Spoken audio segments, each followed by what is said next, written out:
Our Daily Bread, April 7, 2024 by Sheridan Voici.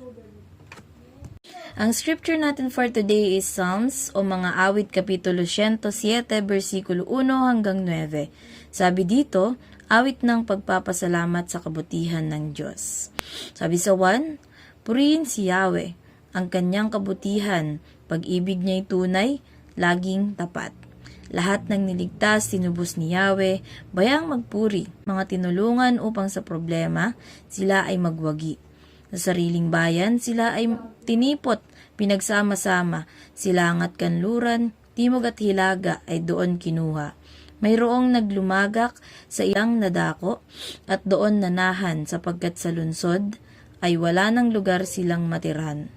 Wala nang makain, kaya't sila'y nagutom, nauhaw na lubha, ang katawan nila ay naging lupaypay, labis na nanghina. Nang sila'y magipit kay Yahweh, sila ay tumawag, at dininig naman sa gipit na lagay sila'y iniligtas. Inialis sila sa lugar na iyon at pinatnubay tuwirang dinala sa payapang lungsod at doon tumahan. Kaya dapat namang kay Yahweh ay magpasalamat dahil sa pag-ibig at kahanga-hanga niyang pagliligtas. Mga nauuhaw ay pinapainom upang masiyahan, mga nagugutom ay pawang binubusog sa mabuting bagay. Mapuri sa ating Diyos sa pagkakabasa ng kanyang dakilang mga salita. The statement started like this. According to research, people who are intentionally grateful for what they have report better sleep, fewer symptoms of illness, and more happiness. Those are impressive benefits. Psychologists even suggest keeping a gratitude journal to improve our well-being, writing down 5 things we're grateful for each week. Sabi dito, yung mga taong mapagpasalamat daw ay naitalang mga taong nakatutulog ng mas maganda, nababawasan ang possibility na magkasakit at mas masasaya sila. Di ba may kasabihan ngang laughter is the best medicine and it makes healthier physical and emotional changes sa atin. At sabi, nakatutulong din daw ang pagsusulat ng 5 bagay na ipinagpapasalamat mo kada linggo. And personally, napaka-importante talaga maging grateful tayo sa maraming bagay, maliit man o malaki. Maliit man o malaki, lahat ng yun blessings na dapat nating ikatuwa.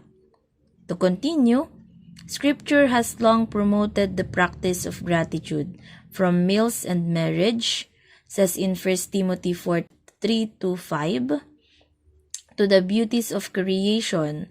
The Bible has called us to see such things as gifts and to thank the giver for them. Psalms 107 lists 5 things Israel could be especially grateful for: their rescue from the desert, their release from captivity, healing from disease, safety at sea, and their flourishing in a barren land. Give thanks to the Lord. The psalm repeats, for these are all signs of God's unfailing love. Do you have a notepad handy? Why not write down 5 good things you are grateful for now? It might be the meal you just enjoyed, your marriage, or like Israel, God's rescue points in your life to date. Give thanks for the birds singing outside, the smells from your kitchen, the comfort of your chair, the murmurs of loved ones. Each is a gift and a sign of God's unfailing love. Tulad nga ng nasabi ko kanina, maliit man o malaki, masarap sa pakiramdam na ipagpasalamat natin ang mga ito. Nakaka-amaze na timing itong katuruan na ito sa nangyari sa amin ngayong araw. And let me share it to you all. Alam nyo, today, nagpa-dedicate si Papa ng prayers and blessings para sa bagong pampasaherong jeep namin, kay pastor at sa iba pang member ng ministry. Though hindi naman ito lahat pero ng aking ama kasi mas malaki yung gastos ng operator which is my grandfather, but our family is so grateful to God kasi maganda na ang makina nito kumpara sa dating jeep na sinasabing mas matanda pa sa akin, and it's proven. Nakakamangha na nakaipon ng lolo ko ng pera bilang kahandaan sa mas modern na nasasakyan. At nakakagalak na biniyayaan kami ng kakayahang ito. Kanina din, napagdesisyonan namin kumain sa labas to celebrate God's goodness to our life. At nakaka-bless sa feeling na God is so good dahil hindi kami pinababayaan ng Diyos. Dumarating kami sa point na nagkakaroon kami ng mabigat na problem, pero gumagawa ang Diyos ng paraan para masolusyonan namin ang mga ito. Ayun, na-share ko lang na lubha ang pasasalamat namin sa Panginoon sa bawat oras. Siya ay dakila. Sa bawat pagkakataon, siya ay mabuti. At lagi niya tayong binibigyan ng blessings, hiningi man o hindi natin hinihingi. Ilan lang ito sa maraming biyaya ng Panginoon sa aming buhay na nararapat naming ipagpasalamat. At naniniwala at nananampalataya ako na kayo rin.